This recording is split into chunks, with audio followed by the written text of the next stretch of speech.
And oh my gosh, this is the first video that I have made in a while. I was very busy with school, and honestly, towards the end of the year last year, I was not reading a lot, so sorry about that. But here I am, back again, to give you a little update on my reading and my writing and just like everything. So, first of all, I want to tell you that the first two books that I finished in 2025 were both 5 stars. What? How do I have back-to-back 5 stars? Maybe because they're by the same author and he's one of my new favorite authors. So, let me get out the two books. They are The Last Murder at the End of the World and The 7.5 Deaths of Evelyn Hardcastle. So good. They're by Stuart Turton, and they're both kind of like murder mystery-ish, but like with twists on it. And this was the first book that I read. Technically, I read the first part of it towards like the end of last year in December, but I finished it this year, so it was my first read of the year and first 5 stars. This is actually not the copy that I have and read from. I got a copy from my school's book club. We do like a different book every quarter because my school has a quarter system. So the book that we voted on and did for this quarter was The Last Murder at the End of the World. So I got a free copy. It was hardcover and it also had the sprayed edges. But right now I'm lending that to one of my friends back at college because he read this book and this was his favorite book ever. So I was like, well, you can borrow this one. So I don't even know where to start with this because it just changed so many different expectations. Like, what am I trying to say? So basically, I thought it was just going to be like, oh, a little murder mystery. I don't even know what I expected because it was put under like sci-fi. I'd say this is more like post-apocalyptic, but I don't like, it doesn't really go into the apocalypse story. More like dystopian. So they are on an island and there's only like 120 something, I forget how many, 122 villagers and 3 scientists. The rest of the world is covered in this fog that has killed everything it's touched, and this island is the only one that's safe. There's these 3 elders on the island, and they were there for the end of the world, and the rest of the people on this island are villagers, and the villagers die at age 60, while the elders are, like, way past 100 and something. Another thing that's interesting about this world is there's this, like, AI-type voice. I don't know. You don't know exactly what it is, but it's this voice that is in everyone's head, named Abby. And Abby's like, I don't have thoughts or emotions, I just do what Naima says. And Naima's the one elder who's like the main scientist who has kept everyone safe on this island, who teaches everyone about the fog. And then one day, Naima dies. And no one can remember what happened the night before, because Abby, that voice, can like erase people's memories. But the main character, Emery, has always been more curious than the other villagers. She won't just do what she's told, and she's going to get to the bottom of it. It was so good, and unlike anything I've ever read before, I've never read like a dystopian murder mystery, and it wasn't as much focused on the murder mystery aspects, but it was focused a lot more on the dystopian and trying to get to the bottom of it through Naima's murder, but I absolutely loved it. It was mind-blowing. Towards the end, I could not stop reading. I just kept reading. It was so good, and so unlike anything, and they have this like map. This is the map of the island. I highly recommend this. Like, even if you haven't read a lot of, like, dystopian sci-fi, but you like some, like, murder mystery, or even if you like more dystopian sci-fi but don't read as many murder mysteries, or even if you don't read those in general, it was so good. But never in a million years did I think that Stuart Turton's other book would be even better. Even better. I'm telling you, this book might be in my top 5, definitely top 10 books of all time. Maybe top 5. I need to think about that, but I think it might be because it was so good. So immediately after I finished this book, I was like, I need to read another book by him. And I knew this was my friend's favorite book, so I got back to college because I was reading this on the plane ride back and I finished it. And I'm like, I need to stop at a bookstore. So the next day, I went to a bookstore, and I picked up this book. And I started reading it like a little bit, but really I didn't have a lot of time. But then, it was my finals week. I wasn't well, I was studying, don't get me wrong. I studied, and I think I did good on those finals. But a lot of the time I was like, oh my gosh, let me take a break. Let me read. And then I just want to keep reading, and I'm like, no, I need to go back to studying. Stop reading, Callie. But anyway, so the 7.5 Deaths of Evelyn Hardcastle is this guy, he's in the forest, and he witnesses this woman's death. And he can't remember anything. He doesn't know who he is. He gets back to the manor. he like follows this compass and gets back to a manor. He can't remember anything. He can't remember who he is, his name, nothing. He gets back there and they're like, oh, you're Sebastian Bell. You're this doctor guy. We're all here to celebrate Evelyn Hardcastle's return from Paris. And it's like a manor, like 1930s, I'd say, probably around 1940s. I don't know. But he's trying to figure out who is that woman who died? What's going on? So he starts investigating. People are like, no one died. He has this name in his head, Anna, and he's like, maybe that's the name of the woman. They're like, there's no one named Anna here. We don't know what you're talking about. The next day he wakes up and he's in a different guest in who is at the manor. Or I don't think it was a guest. He's in the butler now. And he's like in the butler's body, in the butler's consciousness. But simultaneously, his self from the day before, this is where it gets a little tricky, is still in the other guy, Sebastian Bell. And as he keeps going, he keeps being in like a different person's body, and he has to start unraveling the clues, figuring out like who did it, who murdered Evelyn Hardcastle. So it was so good, and the reveal I never saw coming. And there's also like, I'm not gonna spoil much, but there's like a little bit of like futuristic-y elements too, but it's still very much like that old like manor feel, and him being in each of the characters was so interesting because he had different mannerisms, different reactions because he was in different hosts' bodies. And I can't say much without spoiling it. It was so good. And all the threads came together so well. At one point, I was a little confused. I was like, what's going on? He's in all these people at once, and he's trying to figure out the murder, and they're talking to each other and setting things up. What is going on? And I was a little confused. I pushed past that part. Oh my gosh, it was so good. It was an amazing book, a wonderful book, and just like the speculative parts of it were so interesting. I've never read a murder mystery like it. Highly recommend. 5 stars. Top 5 books probably of all time. I loved this book. So what a great way to start out this year.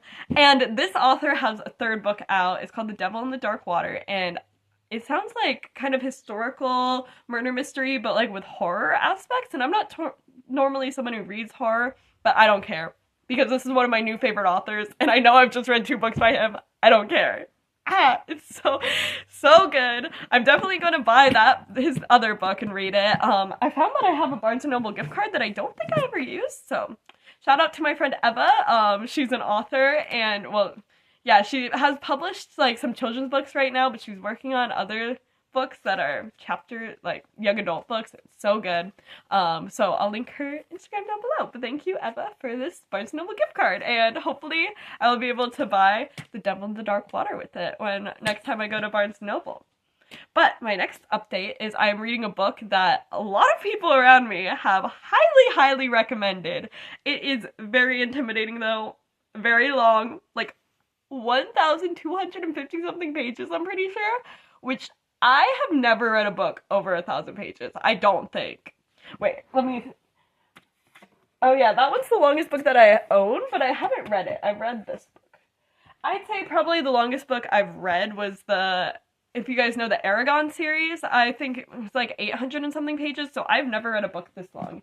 And it is a Brandon Sanderson, The Way of Kings, or as my friends like to call him, Branderson Sanderson. I know a lot of people in my life who are obsessed with Brandon Sanderson. Well, kind of 2 people, but I've had other people read this book and tell me it was amazing and wonderful and that I should read it. And my floor, at college, did like a Secret Santa exchange, and this one guy on my floor who I'm friends with and who loves Brandon Sanderson gifted me this book.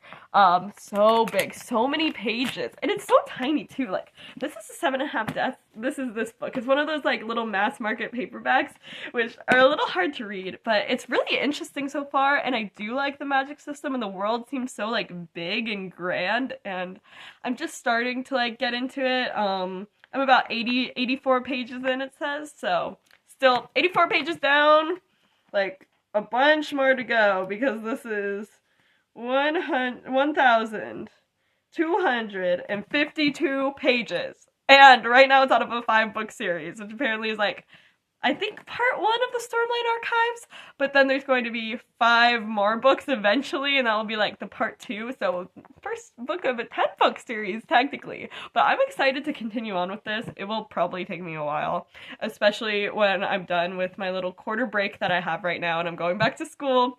I know I'll be super busy, but I've even had my roommate be like, after you're done with that, can I borrow it? So people love Brandon Sanderson, so I'm excited to continue on with this and continue reading this. I have read one other series by him so far, and it is one of my top 5, top 10 at least favorite books, and that's Skyward.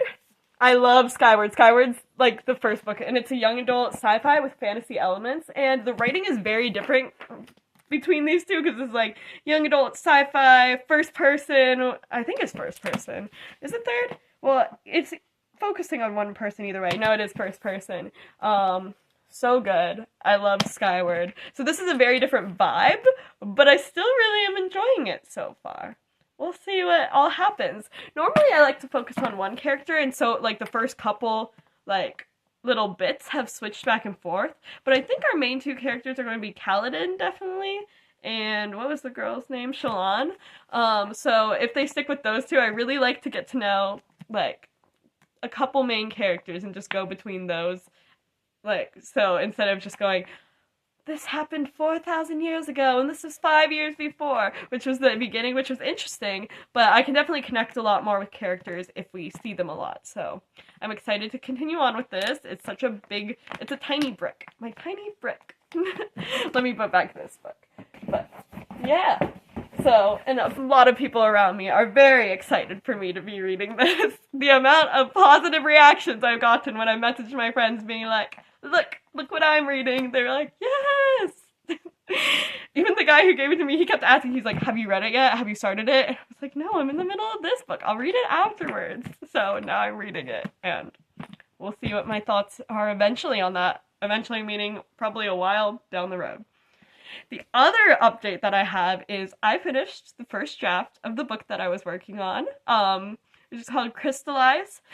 I think I had a video where I read like the first chapter, and the first chapter is pretty much staying the same because it was pretty good overall. But I finished it. It is 284 pages, a little over 80,000 words, which was absolutely insane. The longest book I've ever written, the best book I've ever written.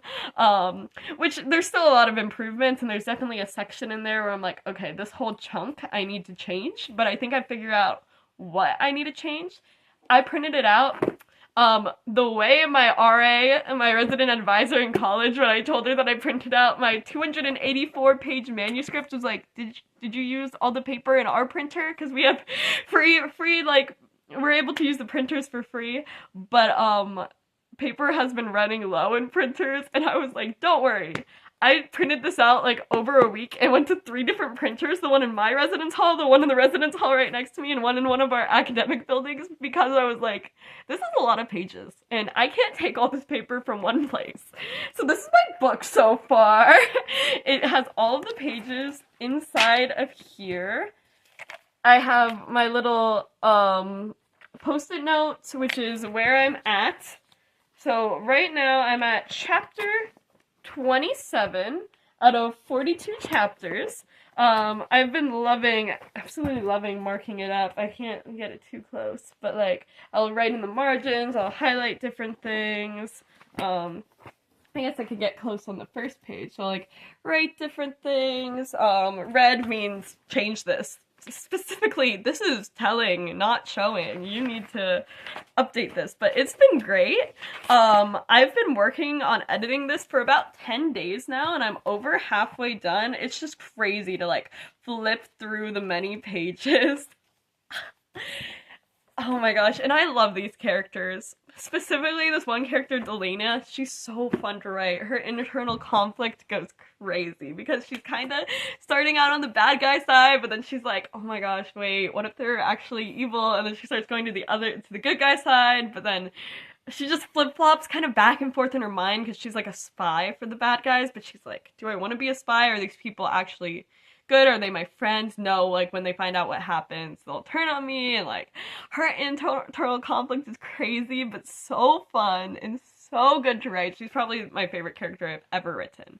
And I love the other characters too. I have 3 main characters, and I flip-flop back and forth from their point of views, and it's really cool to like go through and think about how their mind works and their internal conflict and everything like that. I feel like right now they all sound like not entirely similar, but just like random things. When I'm describing things, I'll describe them just like how I describe things. But I really need to go in there and strengthen all their voices, because internally their conflict, and when they think about things, it's them. But sometimes the descriptions, there's like a guy who's really into art and drawing, and I'm like, I want him to describe things like, I wish I could like paint the sunset, obviously said in a better way, but like kind of relating it back to his art. Or a girl who likes music. Or Delana, I'm doing pretty good at describing, because she'll say something, she's like, I hate it all, or whatever, like, this is the pinnacle of the very thing that I hate. And then she's like, wait a minute. I don't want to say too much without spoiling it, but I'm really excited. After this, after I go through and mark all this up, I'm going to go in and edit it and create my second draft, and then I'll probably do like a quick read through of my second draft, just online. I won't print it out. See if there's any other little things that I need to change, and then I want to send it out to beta readers. So I have some friends who are interested in writing and everything like that, so I'd probably ask them. But then again, maybe I'll ask some of you guys who watch as well, which I know are also some of my friends who watch. But like, yeah, that would be so fun, and it'd be great to get some feedback. I actually shared it with a guy at my school who's also writing a fantasy novel too, and his is pretty good. He used to be our SGA student government president, so did a great job. Probably he's not watching it. Probably he doesn't know I have a YouTube channel, because I do not advertise that to people at my college, because people on my floor especially would like jokingly make fun of me, like in a nice way, but so anyway, but he read it. He hasn't finished it, but the part that I said that I need to change a lot of it, I kind of could tell that I needed to change some of it, but he had a great idea for what I should do, and I kind of took that idea and like went with it a little bit and shifted like a part of it, but it really helped a lot. So just getting people's feedback in general is amazing when writing books. And I think after I finished this, although I self-published my first book, probably because it wasn't like the best, because I was in middle school when I wrote it, but it still is cool. I think it's still pretty good for the age I was when I wrote it, and I learned a lot from it. But I queried it to like different publishers that let people do that without an agent, and let people under 16, which was a little bit of an issue for me, since I was like 15 when I wanted to publish it. But now I've been looking it up, and I found like 20 publishers that I can send it to without having an agent, which the thing about having an agent is I see that it's very, very helpful, but like, I'm a college student, I'm going to an engineering school that's pretty expensive, I need to save up money, so this is kind of just a hobby, so I'm going to send it to the agents. No, not the agents. I'm going to send it to the publishers who don't need agents after I'm done, and after I get feedback from people, rework it from their feedback, go over it myself, have my mom do last like grammatical line editing things, because she's good at that and she likes to help me, so thanks, Mom. And then I will send it out. So that process probably won't be for a while, but I will update you guys probably every few months when I remember I have a YouTube channel. But yeah, that's kind of my updates for now. So 3 different books and a book that I wrote. But oh yes, I apparently filmed a couple videos on my last break, but I never uploaded them, specifically 2. So I'm probably going to upload those over the next week. One was going through all the books on my TBR, and another was doing a little book haul, which I think I might add on to the end of it, because I got like 3 books at a little book sale since then. Also, these are two other books that I got. And I got a book for Christmas. Just one, because I was not reading that much, but I got The 13th Child by Erin A. Craig, which was another one of my favorite authors. But I might just add on to the end of that little book haul with like the other books that I've picked up since. And I also have all the books on my physical TBR, which is a lot. I'm not going to spoil the number, but it did change a little bit because I got a few more books. Well, I read some too, so like, I don't know. I also have one book on my physical TBR that I don't think that I showed because I was at college. I think I filmed these videos over the summer. I am rambling right now, but yeah, keep a lookout for those videos. I might do another video of like, I was thinking about this being one of my top 5, top 10 favorite books of all time. I might do a video with my top 10 favorite books of all time. So, although top 5 I probably would not be able to decide. Top 3 I might be. I don't know. We'll figure that out. But thank you so much for watching, and yeah, especially since I have not posted in a while. But hopefully I will see you again soon. Bye!